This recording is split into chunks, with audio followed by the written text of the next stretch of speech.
For me, the beauty of the story was always its real simplicity. Great thrillers are always about the characters at the heart of them, and this is essentially a story about two people pushed together in an impossible situation for both of them. Well, when I first encountered the script, I sort of picked it up with a heavy heart. It was about the IRA in Northern Ireland and the Troubles, and that felt like a kind of period of time that we were all kind of glad to have got beyond. But Tom's script was actually about the peace process, so it was by the means by which we got beyond. So that was kind of intriguing. I thought that this was one of the best scripts that I'd read in the last 6 years. I was excited to make something as full and authentic as we could from what was already a fantastic base. I felt it was a very gripping story from the minute it started, and it was unusually sort of spare and economical, and everything in it is very essential. It was very intense. Listen to me. You've got a job to do. My job's to end up in a ditch. No, it's not going to end up like that. It is. You've got to pull yourself together, otherwise this isn't going to work. You made your choice. Dad? I think James is one of those directors that actors just want to work with. Extremely narrative driven. He's very much focusing in on the characters and their plight. We've got a great stellar cast.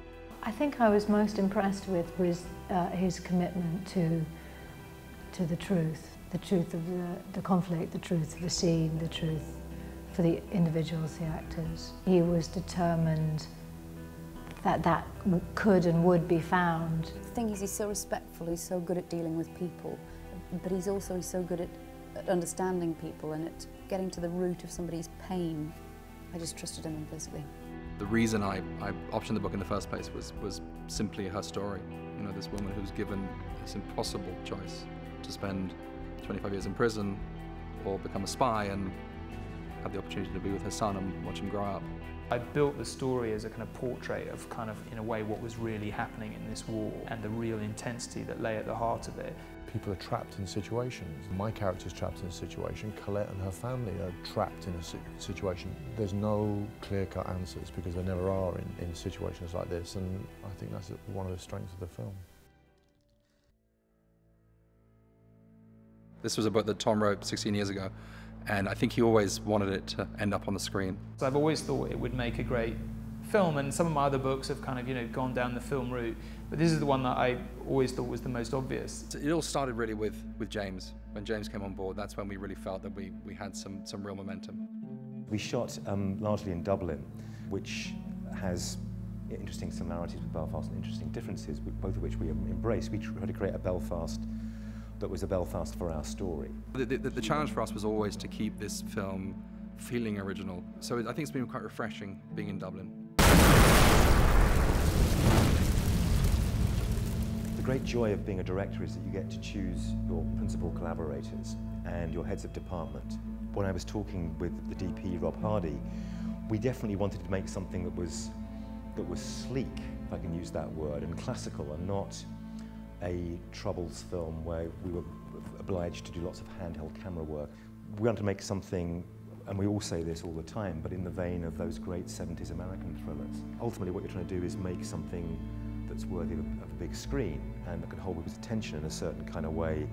Before this film, in James's fiction pieces, he storyboarded things a lot and shot-listed things, and has a very sort of analytical approach, whereas I'm almost the opposite. I'm quite instinctive. So what I would do was encourage James to sort of head in that direction. He's a very good communicator, but also extremely collaborative and trusting. There's something very liberating about shooting a feature where you get to be much more playful with the camera. And if you work with Rob Hardy, you know, that's such an intense collaboration you have that you're making up the grammar for the film, you know, on a daily basis. And I really enjoy that part of feature filmmaking, the way in which you can be much more choreographed with your camera work and much more precise about it. Because of his documentary background, that idea of having a sense of freedom to be able to shoot in any direction was something that we would talk about often, and in order to do that you have to allow the space, allow use of all of the space, the entire room. So I will light a space and allow the actors to move in it. Jerry, I can't hold on any longer. Like, we can't. Someone close to you it has to be. I need the word now. If you get it right, you can put the camera anywhere and there is always a sense of continuity. You know, James and I wanted to make the film with a sense of elegance to it. Well, the story of Shadow Dancer came about really because I was a television correspondent in Ireland. It was a fascinating time. The troubles seemed to be coming to an end. And I became really fascinated by the whole world of informers, you know, people within the IRA, informing on their family and their friends and the cause they devoted their lives to in some cases. Well, it's about family and politics. Politics played out within a family. The Troubles literally played out within one family. And the politics is of interest as a context for this story, but it's not really the main part of the story. It should feel, I hope, much more universal than that. It's much more of a kind of family thriller, I guess.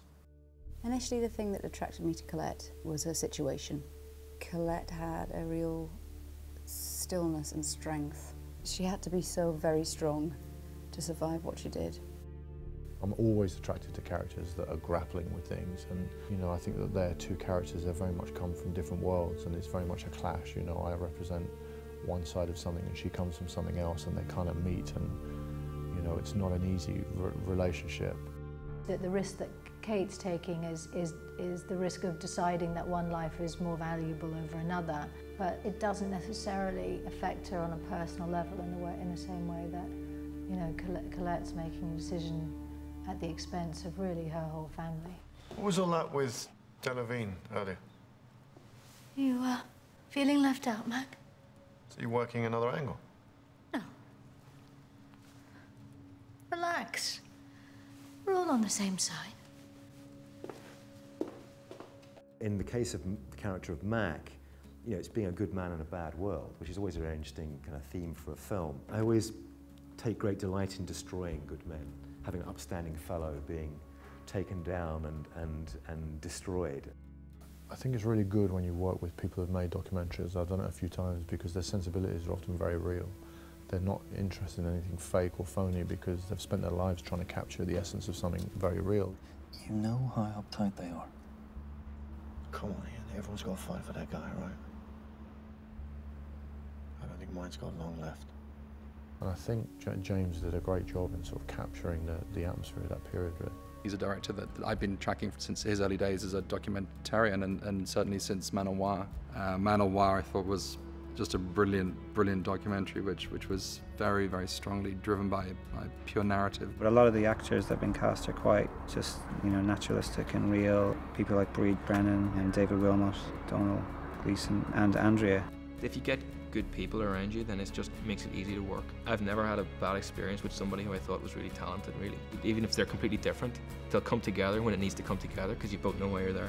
You know, the atmosphere was very harmonious and very intense at the same time.